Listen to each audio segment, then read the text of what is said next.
한 가족이 민족이 되다. 수천 년 전 한 남자가 있었습니다. 그의 이름은 야곱. 훗날 하나님께서 그의 이름을 이스라엘로 바꾸셨고 그의 12아들은 각각 하나의 지파가 되어 오늘날 우리가 아는 이스라엘 민족의 뿌리가 되었습니다. 이 이야기는 단순한 가족사가 아닙니다. 속임수와 질투, 배신과 용서, 그리고 하나님의 놀라운 섭리가 얽힌 한 민족의 탄생 이야기입니다.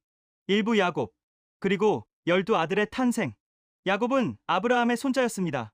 하나님은 아브라함에게 하늘의 별처럼 셀 수 없이 많은 후손을 주시겠다고 약속하셨고 그 언약은 이삭을 거쳐 야곱에게로 이어졌습니다. 그러나 야곱의 삶은 결코 순탄하지 않았습니다. 그는 형 에서의 장자권을 빼앗고 도망쳐야 했으며 도망치는 길에서 하늘에 닿는 사다리를 꿈으로 보며 하나님의 음성을 처음으로 듣게 됩니다. 외삼촌 라반의 집에 머물던 야곱은 레아와 라헬, 두 자매와 혼인하고 두 여종 비라와 실바를 통해서도 자녀를 낳았습니다. 이렇게 태어난 12아들이 바로 르우벤, 시므온, 레위, 유다, 스불론, 이사갈, 단, 납달리, 갓, 아셀, 요셉, 베냐민입니다. 이들은 제각기 다른 성품과 운명을 가지고 태어났고 훗날 각자가 이스라엘의 한 지파를 이루게 됩니다. 이부 르우벤, 장자의 자리를 잃은 자. 르우벤은 야곱의 맏아들이었습니다. 당연히 두 배의 유산과 가문의 지도자 자리가 그의 것이었습니다.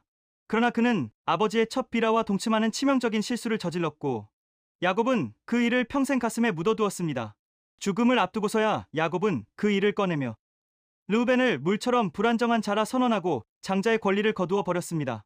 르우벤의 문제는 단순한 도덕적 실수가 아니었습니다. 그는 선한 마음을 가지고 있었지만 결정적인 순간에 행동하지 못하는 인물이었습니다. 요셉이 구덩이에 던져졌을 때 그를 몰래 구하려 했지만 자리를 비운 사이 형제들은 요셉을 노예로 팔아버렸습니다. 의도는 좋았으나 실천이 따르지 않았던 것입니다. 그의 지파 역시 마찬가지였습니다. 초기에는 수가 많았으나 이스라엘 역사에서 지도적 위치를 차지하지 못했고 결국 아시아 침공 때 가장 먼저 포로로 끌려가며 역사 속에서 흐릿하게 사라져갔습니다. 그러나 하나님은 그들을 완전히 버리지 않으셨습니다. 모세는 죽기 전 르우벤은 살게 하시고 죽지 않게 하소서라고 기도했고 에스겔서에는 회복된 이스라엘에서 르우벤이 다시 땅을 받는 장면이 등장합니다. 삼부 시므온과 레위, 분노에서 갈린 두 운명.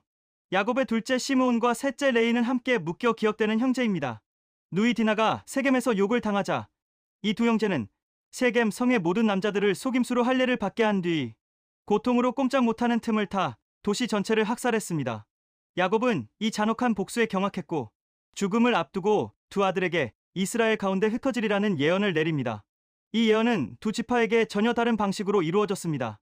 시므온 지파는 유다 지파의 땅 안에 흡수되어 점차 정체성을 잃고 역사 속에서 사라졌습니다.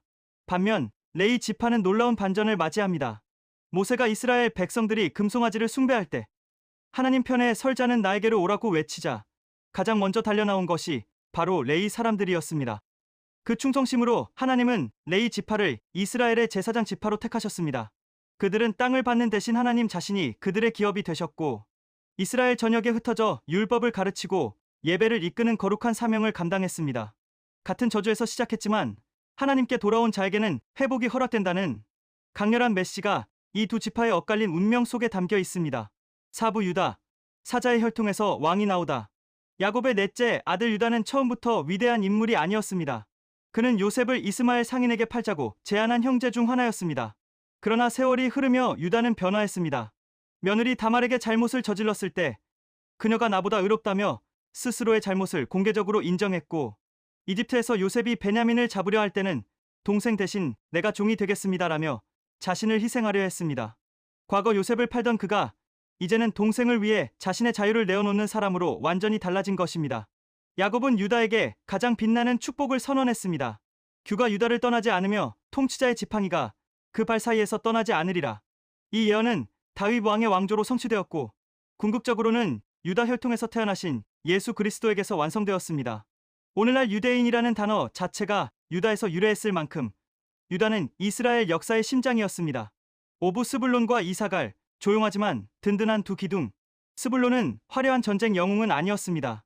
그러나 그의 지파는 해안 무역로를 장악하며 이스라엘 경제의 핵심 통로 역할을 했습니다. 외부 민족과의 교류를 통해 이스라엘 전체의 자원과 번영을 공급했고 드보라와 바락의 전쟁에서는 목숨을 아끼지 않고 앞장서 싸웠습니다. 그리고 무엇보다 스불론의 땅은 훗날 예수님이 사역을 시작하신 갈릴리 지역이었습니다. 이사야의 예언대로 멸시받던 그 땅에 큰 빛이 임한 것입니다. 이사갈은 야곱에게 건장한 나귀로 비유되었습니다. 전쟁보다는 땅을 일구고 힘보다는 지혜를 택한 지파였습니다. 이스라엘 평야의 비옥한 땅에서 곡식을 생산하며 이스라엘 전체의 식량을 책임졌고, 시세를 알고 이스라엘이 마땅히 행할 것을 아는 자라는 평가를 받을 만큼 통찰력 있는 조언자들을 배출했습니다. 화려하지는 않았지만 이 두 지파가 없었다면 이스라엘은 흔들렸을 것입니다. 육부단과 갓, 전쟁의 최전선에 선 지파들, 단은 야곱에게 백성을 심판하는 자로 예언되었고, 실제로 이스라엘 역사상 가장 강력한 전사 중 하나인 삼손이 이 지파에서 나왔습니다. 그러나 단 지파는 결국 우상 숭배의 중심지로 전락하는 비극을 겪었습니다. 북쪽으로 이주한 뒤 탈취한 우상을 숭배하기 시작했고, 훗날 여로보암이 금송아지를 세운 장소 중 하나가 되었습니다. 계시록 7장에 입맞은 지파 목록에서 단이 누락된 것은 그 영적 타락의 결과로 많은 학자들이 해석합니다. 그럼에도 에스겔서의 회복 비전 속에서 단은 다시 등장합니다. 하나님은 실패한 자도 포기하지 않으십니다. 갓은 야곱에게 군대의 공격을 받으나 마침내 그들을 공격하리라는 예언을 받은 전사 지파였습니다. 요단강 동편의 기름진 땅에 정착했지만 그 위치는 끊임없는 외적의 침략에 노출된 최전선이기도 했습니다. 갓의 용사들은 사자 같은 얼굴과 노루처럼 빠른 발로 묘사되었고, 다윗이 사울에게 쫓길 때 가장 먼저 달려와 그를 지지한 지파이기도 했습니다. 갓은 이스라엘과 지리적으로는 멀리 떨어져 있었지만 민족과의 유대만큼은 누구보다 깊었습니다. 칠부아셀과 납달리, 풍요와 민첩함의 지파, 아셀은 왕의 진미를 제공하리라는 축복을 받은 지파였습니다. 지중해 연안의 비옥한 땅에서 질 좋은 올리브와 곡식을 생산하며 이스라엘에서 가장 풍요로운 지파 중 하나로 자리 잡았습니다. 그들의 올리브유는 성막 예배에서도 사용될 만큼 귀한 것이었습니다. 드보라의 전쟁에서 나서지 않은 소극성이 비판받기도 했지만, 신약에서 아셀 지파 출신 안나 선지자가 성전에서 평생 기도하며 메시아를 기다린 장면은 이 지파의 신앙적 깊이를 잘 보여줍니다. 납달리는 노인 암사슴으로 비유된 민첩하고 자유로운 지파였습니다. 갈릴리 북쪽 험준한 산악지대를 기반으로 드보라와 바락의 전쟁에서 목숨을 던져 싸웠습니다. 그리고 이 땅은 훗날 예수님이 나사렛에서 성장하시고 가버나움에서 사역을 시작하신 곳이 됩니다. 이사야가 예언한 대로 이방의 갈릴리라 불리며 멸시받던 땅이 복음의 첫 번째 무대가 된 것입니다. 8부 요셉, 고난이 구원이 되다. 요셉은 야곱이 가장 사랑한 아들이었습니다. 그 사랑이 형제들의 극심한 질투를 불러왔고, 결국 그는 이집트로 팔려가는 신세가 되었습니다. 억울한 누명으로 감옥에까지 갇혔지만 하나님은 그에게 꿈을 해석하는 지혜를 주셨고, 그 지혜는 그를 이집트의 총리 자리까지 이끌었습니다. 가뭄이 찾아왔을 때 요셉은 이집트를 구했고, 양식을 구하러 온 형제들과 쥐더우로 제외하며 가족 전체를 이집트로 불러들였습니다. 그가 형제들에게 한 말은 지금도 울림이 있습니다. 당신들은 나를 해하려 했으나 하나님은 그것을 선으로 바꾸셨습니다. 요셉은 직접 지파를 세우지 않았습니다. 대신 야곱은 그의 두 아들 에브라임과 므낫세를 직접 상속자로 삼아 요셉에게 2배의 유산을 주었습니다.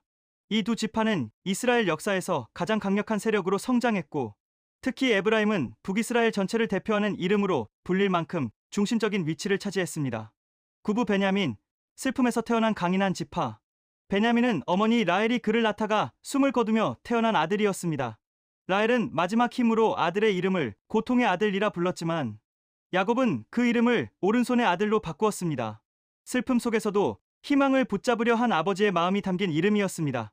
야곱은 베냐민을 물어뜯는 이리로 표현하며 강력한 전사의 지파가 될 것을 예언했고, 실제로 베냐민 지파는 700명의 왼손잡이 투석 전사들이 머리카락도 빗겨 맞힐 정도의 정밀함을 자랑했습니다. 한때 내부 전쟁으로 거의 멸족 위기에 처했지만 기적적으로 회복되었고, 이스라엘 최초의 왕 사울이 이 지파에서 나왔습니다.